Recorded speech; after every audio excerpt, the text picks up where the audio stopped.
नमस्कार विद्यार्थी मित्रांनो, मी प्राध्यापक स्वप्न विजय धांडे. माझा विषय आहे व्यवसाय संघटन आणि व्यवस्थापन. या विषयातील प्रकरण नंबर 2 व्यापार या प्रकरणाला आपण सुरुवात केली होती. या प्रकरणामध्ये व्यापार म्हणजे काय, व्यापाराचे महत्त्व, व्यापारांचे प्रकार, अंतर्गत व्यापार, बहिर्गत व्यापार. अंतर्गत व्यापारामध्ये किरकोळ व्यापार, घाऊक व्यापार. घाऊक व्यापार म्हणजे काय, घाऊक व्यापाराची वैशिष्ट्ये, घाऊक व्यापाराकडून पुरवल्या जाणाऱ्या सेवा. किरकोळ व्यापार म्हणजे काय, किरकोळ व्यापाराची व्याख्या, वैशिष्ट्ये, किरकोळ व्यापाराकडून पुरवल्या जाणाऱ्या सेवा. किरकोळ व्यापारांचे प्रकार.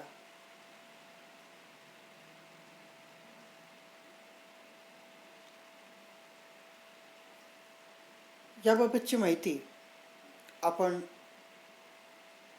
मागील काही व्हिडिओजमध्ये बघितलेली आहे. त्यामध्ये एक छते दुकान, सुपर बाजार यासारख्या दुकानांचे विषयीची माहिती आपण बघितली. तर विद्यार्थी मित्रांनो, आज आपण साखळी पद्धतीचे दुकान याविषयीची माहिती अभ्यासणार आहोत. साखळी पद्धतीचे दुकान. साखळी पद्धतीची दुकाने ही एखाद्या संघटनेच्या मालकीची असतात.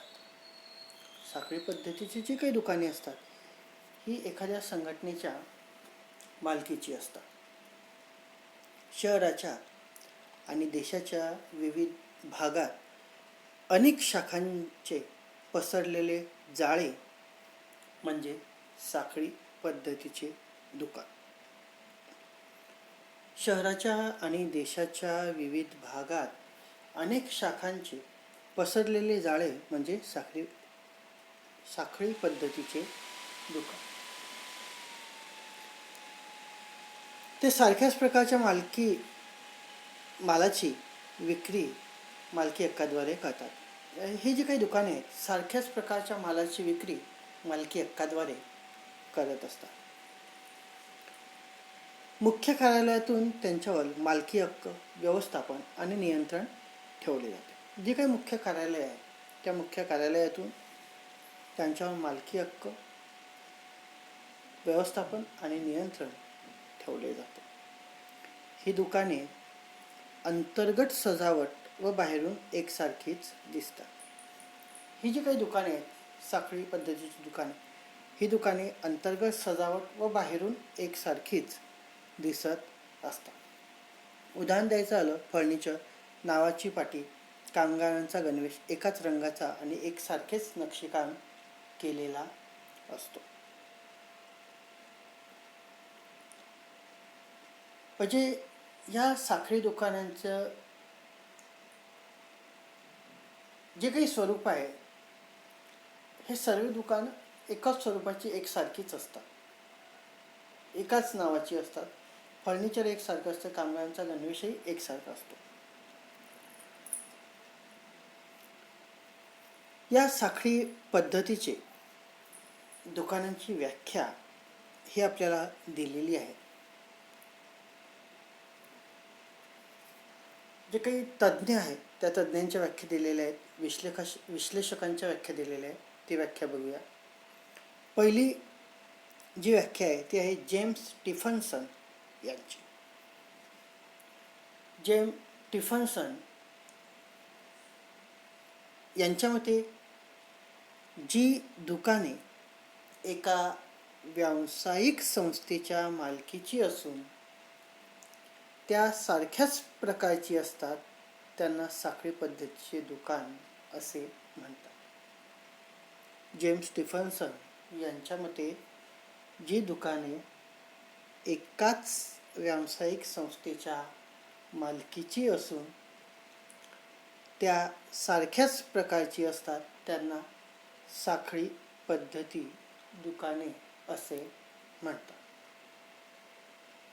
दुसरी जी व्याख्या आहे क्लार्क आणि क्लार्क यांच्या मते, दुसरी जी व्याख्या आहे क्लार्क आणि क्लार्क यांची, साखळी दुकान पद्धती म्हणजे असा किरकोळ व्यापार की जो एकसारखी उत्पादने तसेच एकच व्यवस्थापन आणि केंद्रीय मालकी याद्वारे चालते. क्लार्क आणि क्लार्क यांच्या मते साखळी दुकान पद्धती म्हणजे असा किरकोळ व्यापार की जो एकसारखी उत्पादने तसेच एकच व्यवस्थापन आणि केंद्रीय मालकी याद्वारे चालते. उदाहरण द्यायचं झालं तर भारतामध्ये बाटा, पार्क ॲव्हेन्यू, रेमंड्स, विजय सेल्स, क्रोमा इत्यादी साखळी पद्धतीच्या दुकानांची उदाहरणे आहेत. कोणकोणती उदाहरणे आहेत? बाटा, पार्क ॲव्हेन्यू, रेमंड्स, विजय सेल्स, क्रोमा इत्यादी साखळी पद्धतीच्या दुकानांची उदाहरणे आहेत. नंतरचा मुख्य मुद्दा येतो तो म्हणजे साखळी पद्धतीच्या दुकानांची वैशिष्ट्ये. पहिलं जे वैशिष्ट्य आहे ते म्हणजे कमी व निश्चित किंमत. व्यापार करताना लागणारा कमी खर्च आणि वस्तूची उत्पादित कमी किंमत असल्याने एकंदरीत वस्तूची किंमत कमी होते. व्यापार करताना लागणारा कमी खर्च आणि वस्तूची उत्पादित कमी किंमत असल्याने एकंदरीत वस्तूची किंमत कमी होते. साखळी पद्धतीत सर्व दुकानांमध्ये एकच किमतीचे मालाची विक्री केली जाते. साखळी पद्धतीत सर्व दुकानांमध्ये एकच किमतीने मालाची विक्री ही केली जाते. दुसरं जे वैशिष्ट्य आहे ते म्हणजे एकसारखेपणा.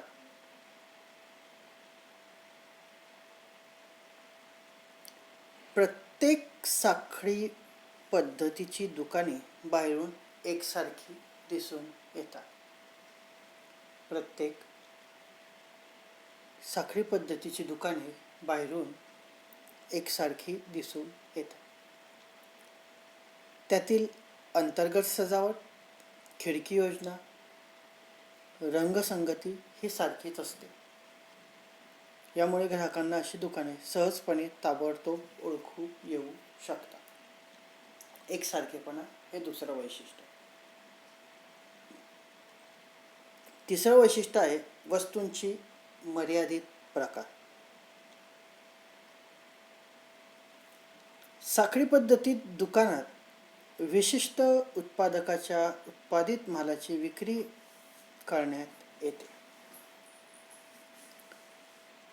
साखळी पद्धतीतील दुकानात विशिष्ट उत्पादकाच्या उत्पादित मालाची विक्री करण्यात येते. उत्पादक स्वतः अशा प्रकारची दुकाने सुरू करतात. जे काही उत्पादक आहे ते उत्पादक स्वतः अशा प्रकारच्या दुकानांची सुरुवात करतात. वितरक देखील साखळी पद्धतीच दुकान चालवतात.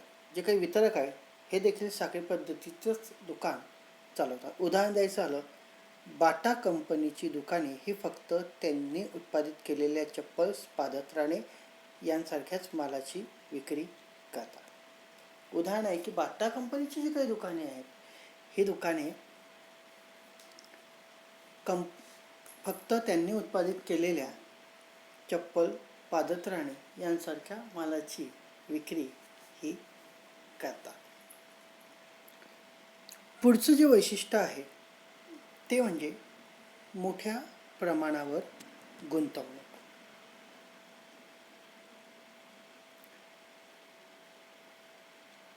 साखळी पद्धतीत दुकानांसाठी मोठ्या प्रमाणावर पैशांची गुंतवणूक करावी लागते. जी काही साखळी पद्धत आहे, या साखळी पद्धतीमध्ये मोठ्या प्रमाणावर पैशांची गुंतवणूक ही करावी लागते. या दुकानासाठी कर्मचाऱ्यांना पगार, जाहिराती, मालाच्या मांडणीसाठी मोठ्या प्रमाणात आर्थिक गुंतवणुकीची आवश्यकता असते. म्हणजे साखळी पद्धतीत मोठ्या प्रमाणावर गुंतवणूक ही करावी लागते. नंतरचं वैशिष्ट्य आहे ते म्हणजे शाखांद्वारे मालाचे वितरण. साखळी पद्धतीतील दुकानात उत्पादकांकडून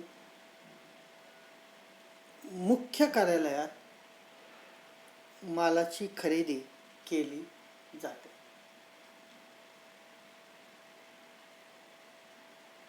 आणि विविध शाखांद्वारे त्यांची विक्री केली जाते. शाखांद्वारे मालाचे वितरण यामध्ये साखळी पद्धतीत दुकानात उत्पादकांकडून मुख्य कार्यालयात मालाची खरेदी केली जाते आणि विविध शाखांद्वारे त्यांची विक्री ही केली जाते. नंतरचं वैशिष्ट्य म्हणजे रोखीने विक्री. साखळी पद्धतीतील दुकानात रोखीनेच मालाची विक्री केली जाते. जी काही साखळी पद्धत आहे, या साखळी पद्धतीतील दुकानात रोखीनेच मालाची विक्री केली जाते. ग्राहकांना उधारीची सवलत दिली जात नाही, त्यामुळे पैसे बुडण्याची भीती नसते. जे काही ग्राहक आहेत त्या ग्राहकांना उधारीची सवलत दिली जात नाही, त्यामुळे पैसे बुडण्याची भीती नसते. नंतरचं वैशिष्ट्य आहे ते म्हणजे मालाची गुणवत्ता. साखळी पद्धतीच्या दुकानात उच्च प्रतीच्या व दर्जेदार मालाच्या उत्पादनांची विक्री करण्यात येते. साखळी पद्धतीत दुकानात उच्च प्रतीच्या व दर्जेदार मालाच्या उत्पादनांची विक्री करण्यात येते. साखळी पद्धतीत दुकानात ग्राहकांना त्यांच्या मालाच्या दर्जाबाबत खात्री दिली जाते. जी काही साखळी पद्धत आहे त्या साखळी पद्धतीत दुकानात ग्राहकांना त्यांच्या मालाच्या दर्जाबाबत खात्री ही दिली जाते. अशा रीतीने साखळी पद्धतीची काही वैशिष्ट्ये ही आपल्याला दिलेली आहे. पुढचा जो मुख्य प्रकार आहे तो म्हणजे एकच किंमत असणारी दुकाने.